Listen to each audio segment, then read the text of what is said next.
Welcome to another edition of Pants Optional. It's Pop Cult HQ's Zoom interview segment where we interview people within the comic book industry and get the lowdown, but from the waist up. My name is Jason Bennett. I'm Chief Editor of Pop Cult HQ, and my guest today is the Chief Operating Officer of Wave Blue World. Later this year, his original graphic novel, The 27 Run, will be re-released in time for its sequel, which drops January of next year. And he's the creator and writer of the original graphic novel, The Killing Jar, which is being released through the direct market for the first time later this month, August 26th. Please welcome Justin Zimmerman. Justin, welcome. Thank you for having me. Hey, definitely glad we can get this all worked out. So let's glad we're both wearing blood red because it's appropriate for The Killing Jar. Oh boy, let's get into it, because it's a violent. I mean, I wasn't really expecting it. The music was a little soft, a little more subdued, but the graphics, Russ Brown's illustrations were just so in your face, intense. You knew that this was just a packed with excitement. And so let's talk about The Killing Jar, your original graphic novel. Initially released, like a decade ago or so, or about? It's got an interesting pedigree. When I was a professor in Colorado, I actually got the rights to adapt a Stephen King story into a feature-length film and script. And so I was working with a producer in LA named Don Murphy, and we ushered that to completion. It was being shopped around, and Don said to me, it would be really interesting for you to go back and just do something of your own. Just focus on that and see kind of what you come up with. Right. And I created something which actually scared him, which was fantastic. So it was important for me to draw. It's always important for me to draw on what's around me. And so I actually spent a lot of time in this county that was a drive away from where I was a professor.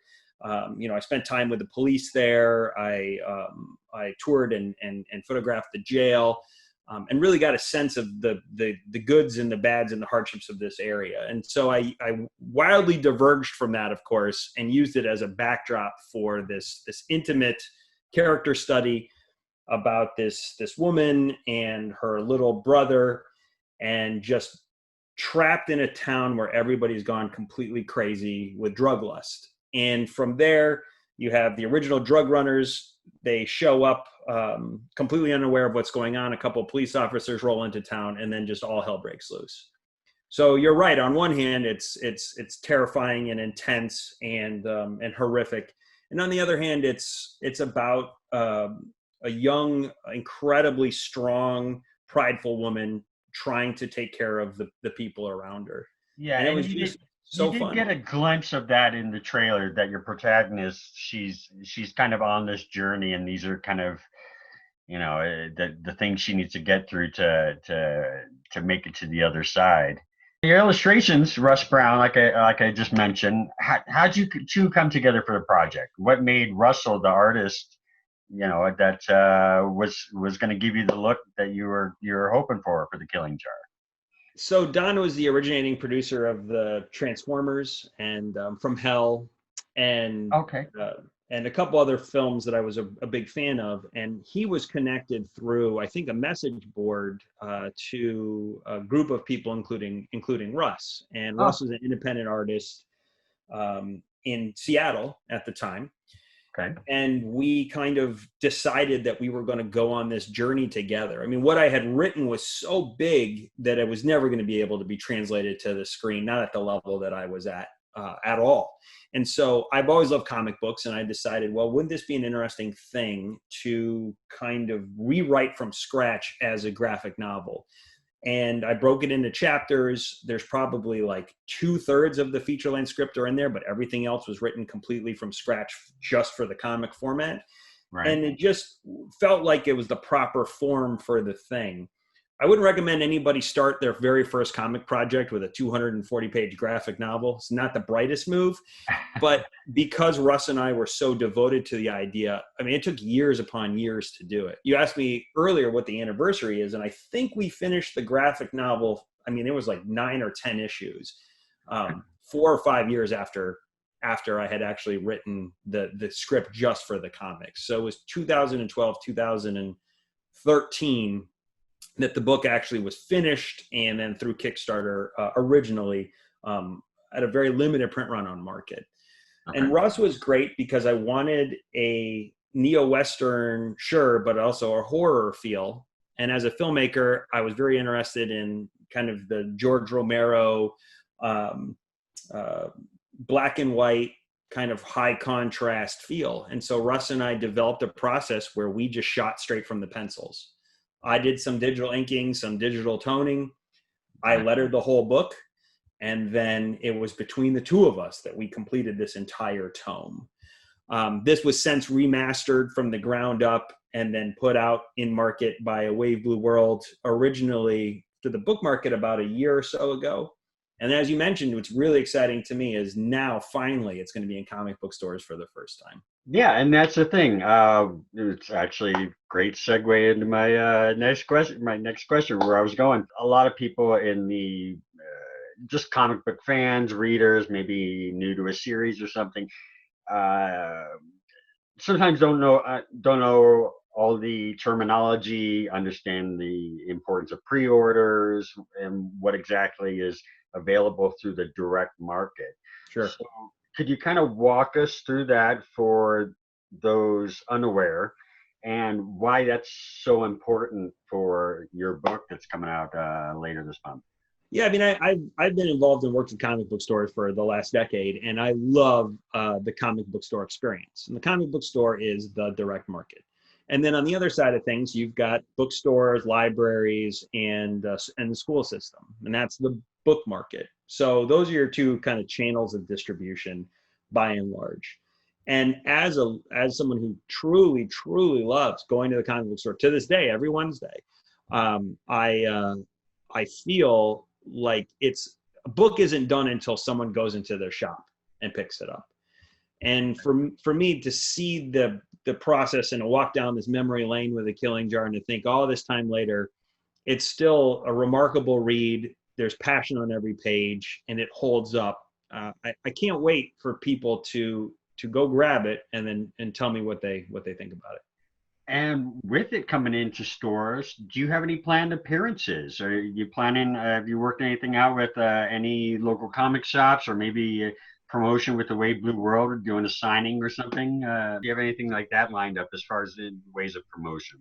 Well, the world is remarkably different, as you mentioned. And what I'm going to do, because I would not want anybody gathering on account of me. In fact, the Wave Blue World, the company, was, I believe, the first publisher who said we are not going to have any public events in 2020, simply because we are concerned about the safety of our friends, our fans, our creators, and the world around us. But what I am going to do, of course, is go into my local shops that have ordered the book. Shout out to Excalibur Comics, and pre-sign any copies they have. And I think I'm known well enough in the Portland community that anybody who orders that book can let me know, and I will go in and I'll put my signature on them. But you do bring up an important point, which is that if you love your comic book store, it's never been more important for you, remotely or in person, to buy things in regularly from your comic book store. The direct market, like everybody else, has been massively hit by this. And it is important to me that even though you can get the book through Amazon or through our website, if you're interested, please go order it at your comic book store. Go pick it up at your comic book store. Give them any business you possibly can. Definitely. The way money comes in and out of comic book retailers, they just really, it's almost a week to week thing, and they need the pre-orders coming in, paying for those ahead of everything. So yeah, we've lost, unfortunately during this, we've had a few of them shut down. and it's disappointing, and hopefully maybe it gets to a point where they could come back in some capacity. But yeah, definitely get out to your comic book retailers. Do you have any future plans for the Killing Jar?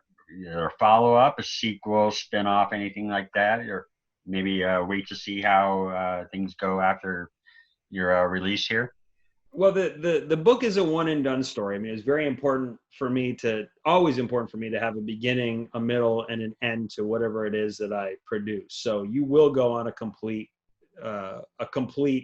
journey with the characters, and because it's neo-Western horror, not everybody's going to make it to the end, which is the way it should be. Okay. Nobody is safe. All right.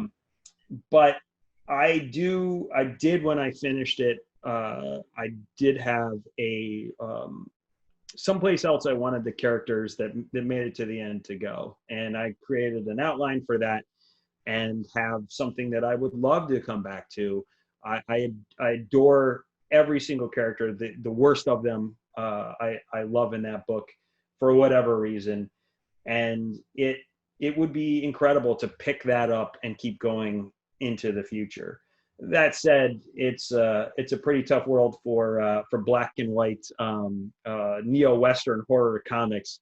So we'll see what the populace thinks. We'll see what the readership thinks when it hits the stands. I definitely think you have something really appealing, and definitely getting people back into the comic book retailers. And speaking of follow-ups and sequels, you have an original graphic novel, the 27 run, being offered again in November, just in time for its sequel, the 27 run Crush, which is coming out in January 2021. Tell us a little bit about this. You're still with Russ Brown, and you brought Grant Gamboa on colors.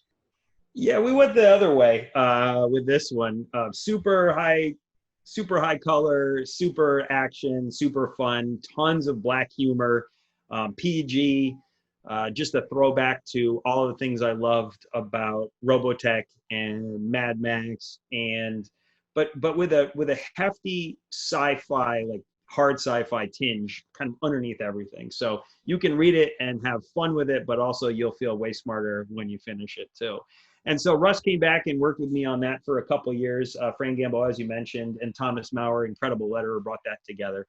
So we finished that about 2 years ago, and it came out right when we started working with the direct market. So it's exciting to see that come back on the shelves in November. And then in 2021, the premiere issue comes out. So Away Blue World, a couple of years back, created a program where we would have a first issue with an exclusive cover, exclusive back matter, very collectible, hit the stands, and Right. then digital issues would follow, and then the graphic novel would come out. So the premiere issue of the 27 run Crush hits the stands in January. That's with covers by Ashley and Rodriguez, which is very exciting to me when you got the Spawn artist and the Spider-Gwen artist / Batgirl artist kind of gracing the pages. Nice. And now we've brought Ethan Clonch along for the ride, who's just an astounding artist up from your neck of the woods in Washington. Okay. And we've gone with Crush with an entirely new lead character, an entirely new sidekick, and a much, crazily enough, bigger threat.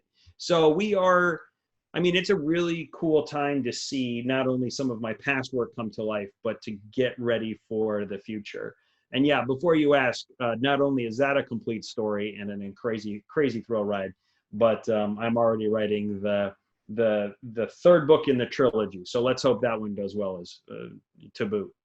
Right on. And the 27 run, they'll be able to get. Do you have a date in November? Is that set when that's going to be re-released? I believe there is. I'll look for you. I'll tell you. Okay. It's still early, and hopefully we'll get the chance to talk again when it gets more around that time, and to promote that.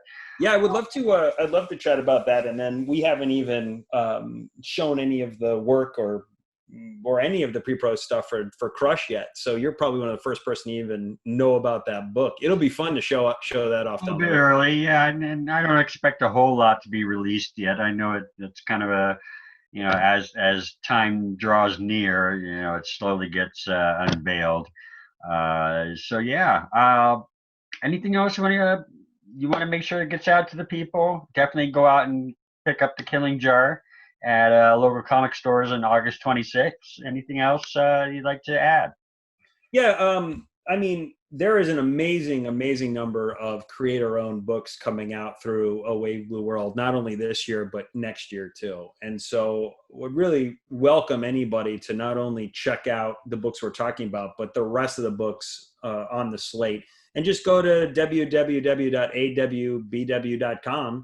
and take a look at what we're doing. It's an exciting and fun time, and you'll be just joining up as we kick into high gear for the next for the coming months. That's great to hear that even during this pandemic and everything, you guys have still been moving forward and looking towards the future and what it's going to look like on the other side of this. So thank you so much for taking the time with me. Justin Zimmerman, go out and get the Killing Jar original graphic novel available through the direct market August 26th. Support your local comic shop. Visit awbw.com. All the information to follow Justin and The Wave Blue World will be following this video. Justin, thank you again so much, and have a great rest of your week. Pleasure to be here. Thank you so much. All right.